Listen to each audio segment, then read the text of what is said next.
Okay, so in part one, we covered how to get shredded, or what you need to consider if you want to get shredded. In this one, we're going to cover like what not to do once that happens to avoid an absolute disaster. So there seems to be three mistakes that come up the most when it comes to like what happens in we have the investment phase. The first is like thinking the journey's over once you hit checkpoint. Second is basically dropping all your accountability mechanisms.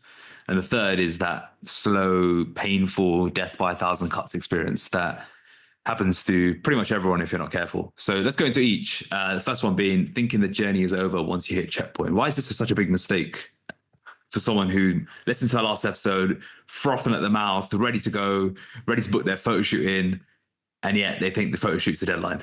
Why is that a mistake? I hate to break it to them, but they'll reach that mountain and then the fog will shift and then they'll notice another mountain in the distance, because the journey really starts once you're finally in shape, and I know that can sound really scary for people to hear, but when you look at it from like a time perspective, right? If you go all in, like we said the other week, you can literally change your entire physique in 6 to 12 months for sure. That time frame, very, very short. You have to live though for hopefully for like a really, really long time. Okay. So we don't have a weight loss problem per se, in my opinion. I think we have a weight maintenance problem. Okay. So learning how to manage your weight and learning how to live a lifestyle that encourages that leaner physique that you want is key. All right. Now, a lot of the stuff that you did in the process phase, if you really, really got shredded, yes, you don't, the sustainability of that, I know Ed's favorite word, sustainability, isn't, it doesn't mean that you have to be doing crazy amounts of shit like you were in the process phase to stay in shape. You absolutely do not have to, but the same mentality has to still be there with regards to precision, with regards to, keeping the same discipline that you had throughout that process phase, but allocating it in different areas. People get too lax after they hit checkpoint because they think, well, I've lost all this weight. I'm not going to go back to where I was. Never going to happen to me, blah, blah, blah, blah. And then, all it takes is death by 1,000 cuts, extra bit of chocolate here, bit of extra wine here, another festive period. And then within 6 months, they've regained half or almost everything they lost, So, yeah. Nice. Just covered all three mistakes in one there. So that's it. We're done. Well, like, the thinking the journey is over once you hit checkpoint. I mean, that's my famous 2014 story. Like, everyone's probably seen the picture now. You have to look far to see that one. But for me, it was 7 kilos in 7 days, 13 kilos in 6 weeks. All because I thought, I'm done. Like, I've done my bodybuilding show, I've gotten lean, gotten shredded for the first time in my life. That's it. Tick the box there. And, I got worse. I was ended up in worse position 6 weeks later. It took me another 18 months to just get over my probably borderline food issues, food like disorders I had. It was either binging or restricting myself constantly. So if you take that approach, that's probably what's going to happen, because then you're hanging on. You don't know what to focus on. You've lost all the weight, so your body thinks, I've lost all this weight. Then you gain it back really, really quickly. Now you think you should lose it again. So you try a mini diet again.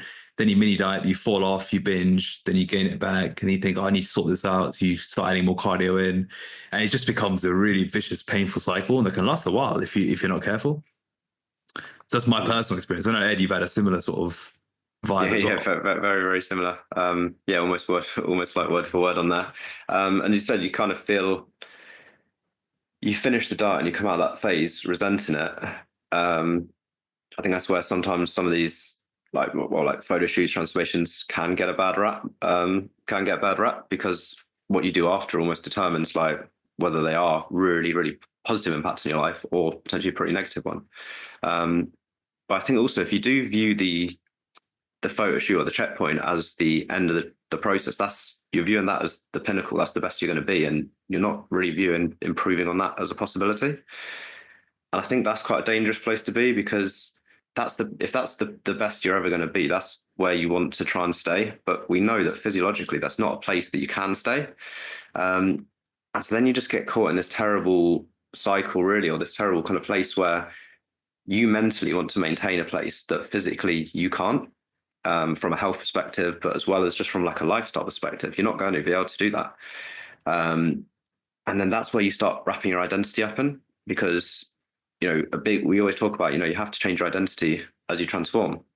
But what we want is people to identify as people who value their health, they're physically active, they eat in line with their goals. But rather than those principles, if you see that as that photo shoot as a goal, that your identity is then, I'm the person in photo shoot condition.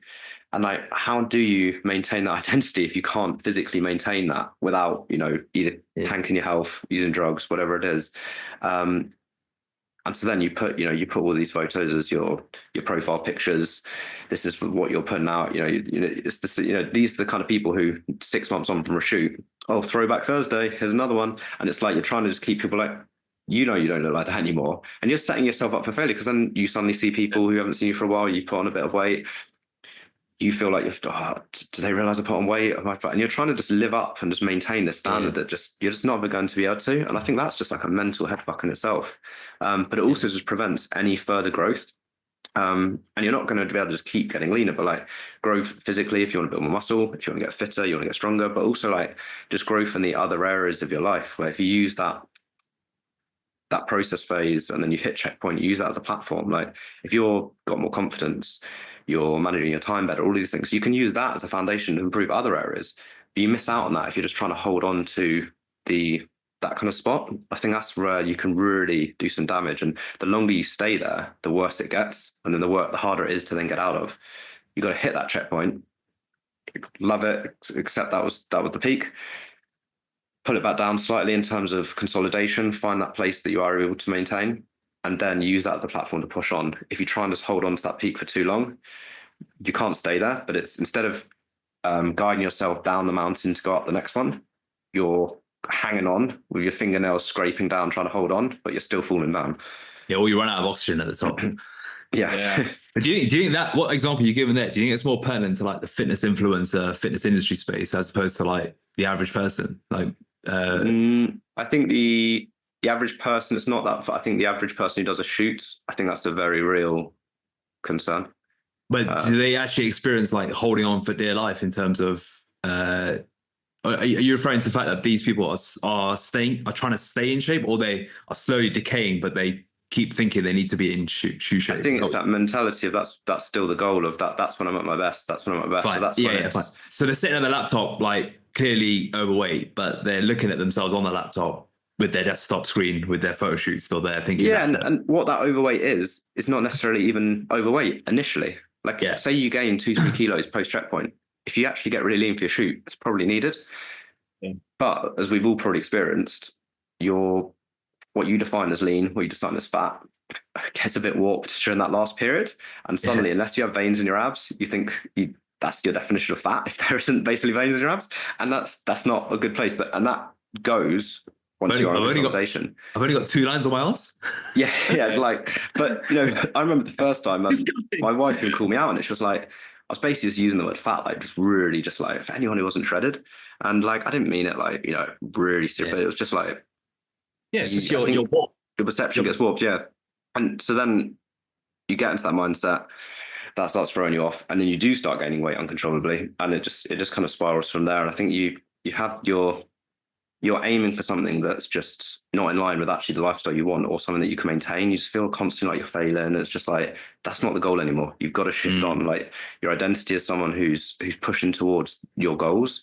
It's not that you have to stay shredded. So like, you intentionally gain weight, but you also feel like you're a failure because you're not still shredded. It's like this weird catch-22. You brought up a really good point before. They misconstrue the success of the transformation. They deem success as the photo shoot. So if anything away from that is a failure, whereas you should be defining the success of how you manage all the stuff that you learned along the way.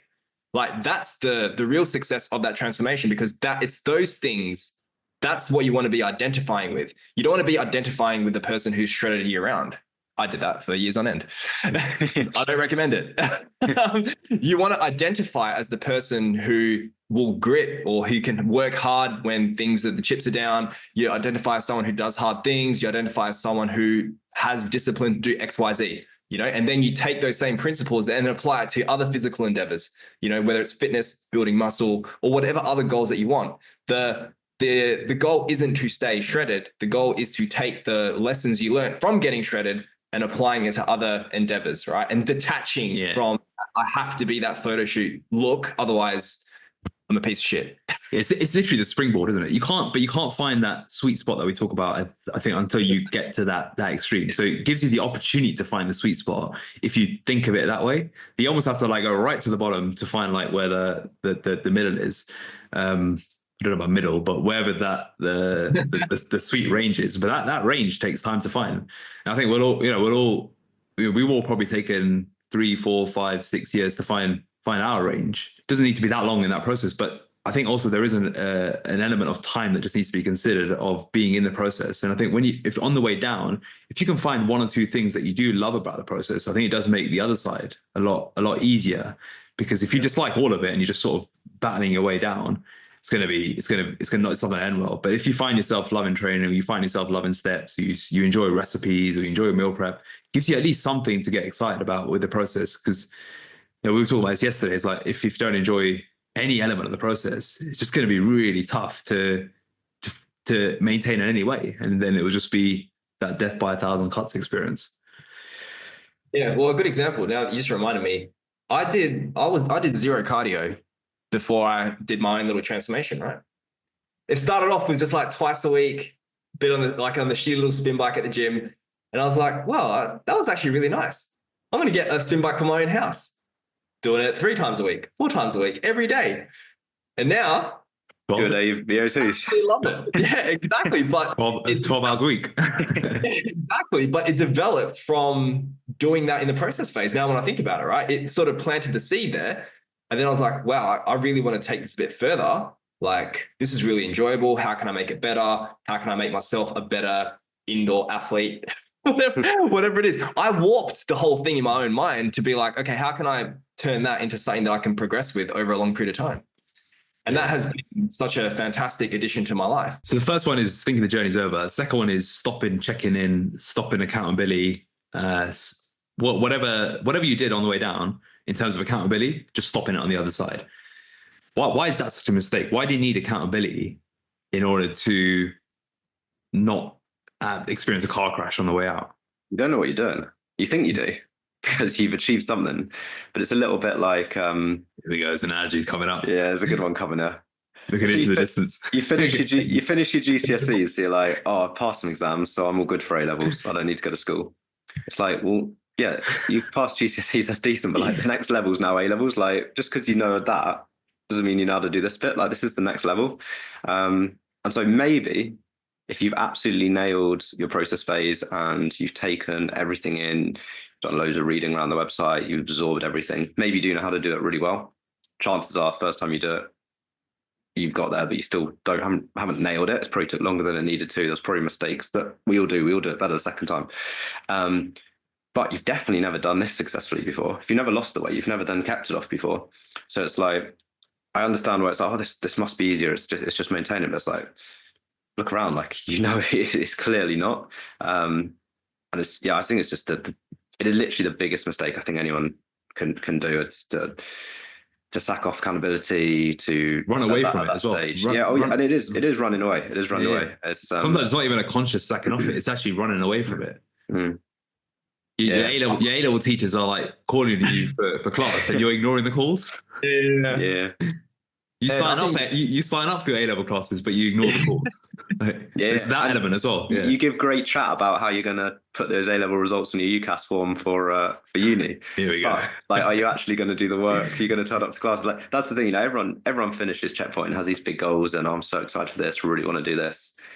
A month later, it's like that's where you really find out. And I don't think that.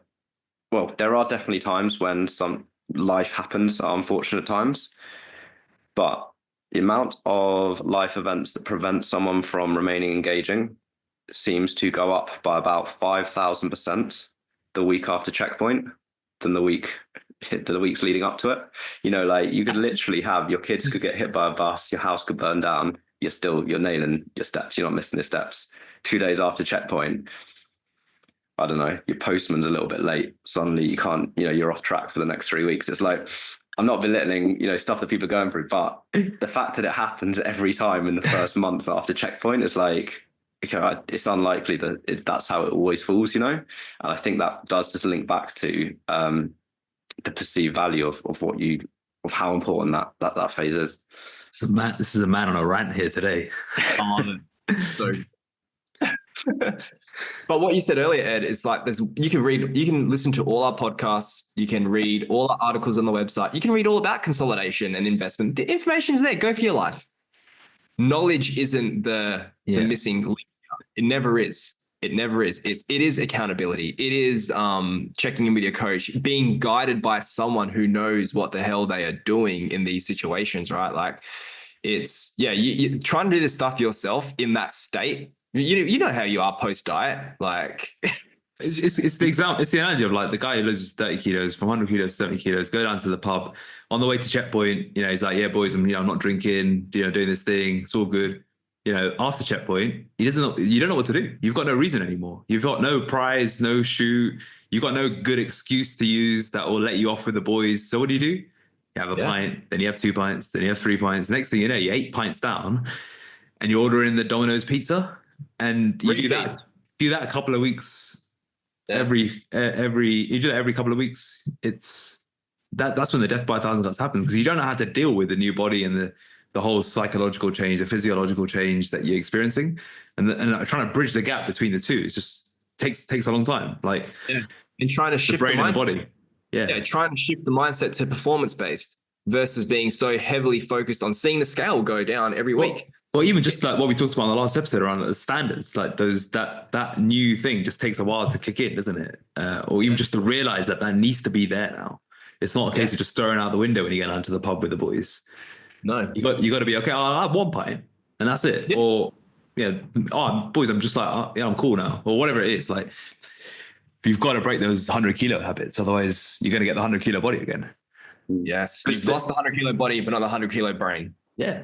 It's the principles over plans thing that I think we used to talk about loads. Because I think when someone comes on board, they're really stressing over, so I got chicken breast. Is that all right? Or do I need like white fish? It's like, you really care about the minutiae, when actually it's like, look, we need to get you in a calorie deficit while hitting your protein or whatever, like the overarching things that really matter.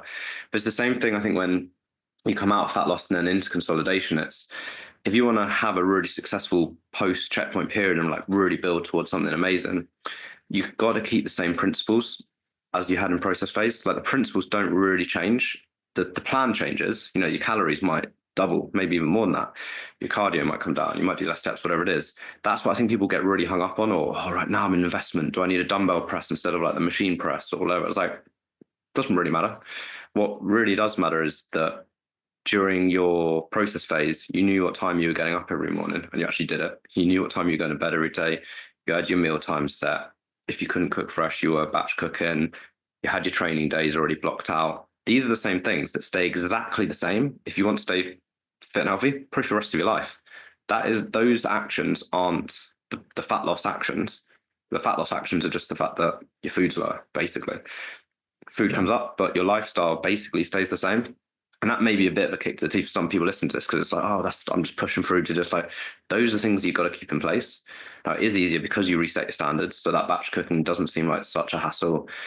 You can get the steps in more efficiently, whatever it is. You maybe nurture that love for exercise, so it's actually becomes something you enjoy rather than you have to do. Like, it does become easier from that respect. But unless you want to keep the principles going, you're not going to maintain the health and fitness.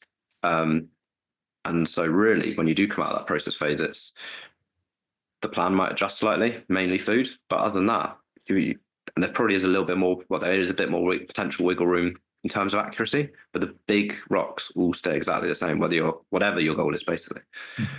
It's just allocated in a different direction. Yeah, it's an unfortunate, harsh truth, isn't it? Yeah. But the people who succeed love that. They're like, yes, I want to keep doing these things. They don't do those things because big box, But I think it's also important to remember, bring it back to the sustainability route, right? Just go down that angle.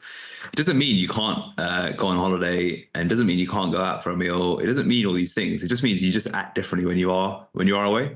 It's like Yeah, because I travel quite a bit, and when I go abroad, it's not like I'm just like, yeah, all right, just gonna hammer the desserts all throughout this month.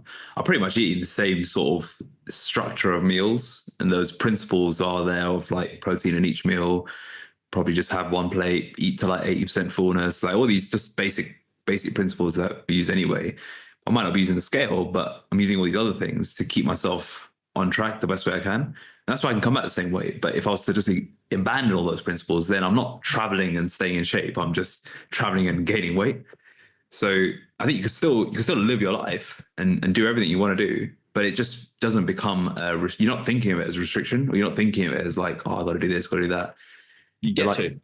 Yeah, but also you just enjoy it. Like you just enjoy how it feels. Like that's the big thing for me. Is like I don't like how it feels eating shit. So I just eat I eat good stuff. And I don't like how it feels not training a lot. So I train a lot. And that's what makes it really sustainable for me, because it's just enjoyable. And I think that's when that's a key part of like the other side of the equation. Whereas if you're constantly like scratching your teeth against it, I think that's when it just becomes painful. That's when you think it's not sustainable.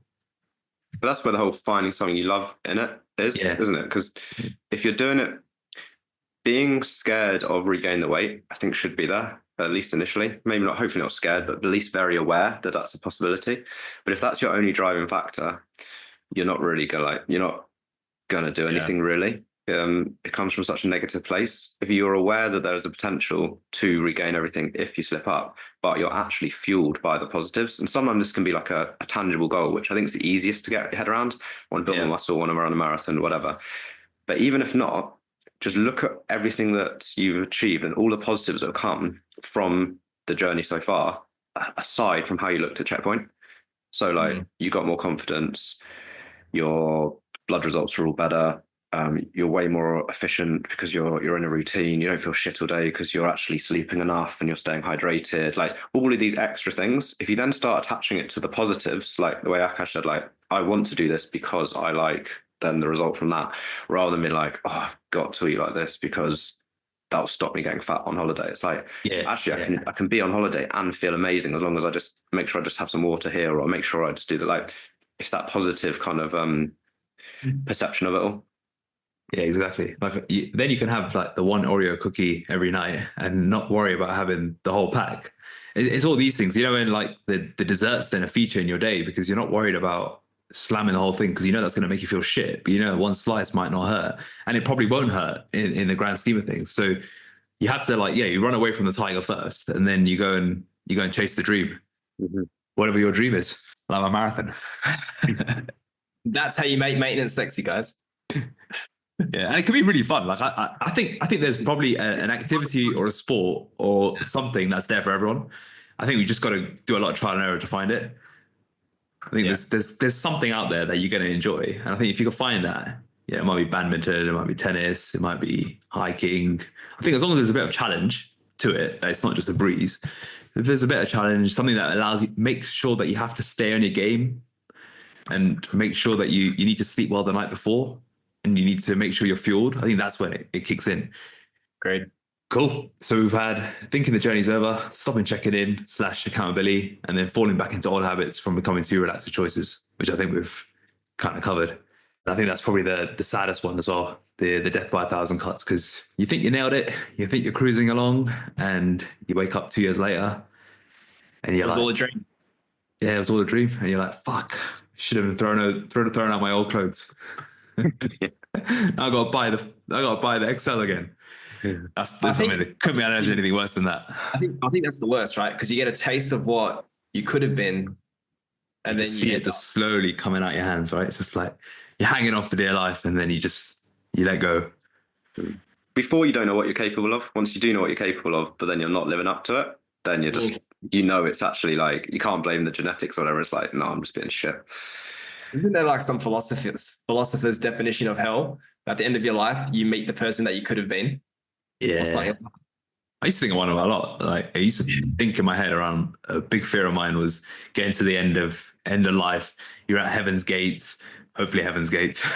And like there's a list of like things that I should have done or could have done, all these things. And then there's what I actually did. And there's the big fear is like the gap between the two. Now I probably don't beat myself up on that as much, but it used to fuel me a lot. God, I need to match that list. Remember that hack got set back in 2017 when you stopped that rep early. I do. 8 reps, not 7. 3 hours, 1 minute, not 2 hours 59. Yeah.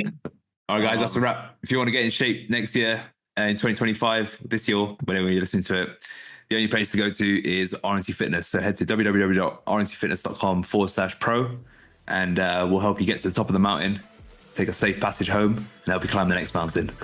Bigger one. Best of luck.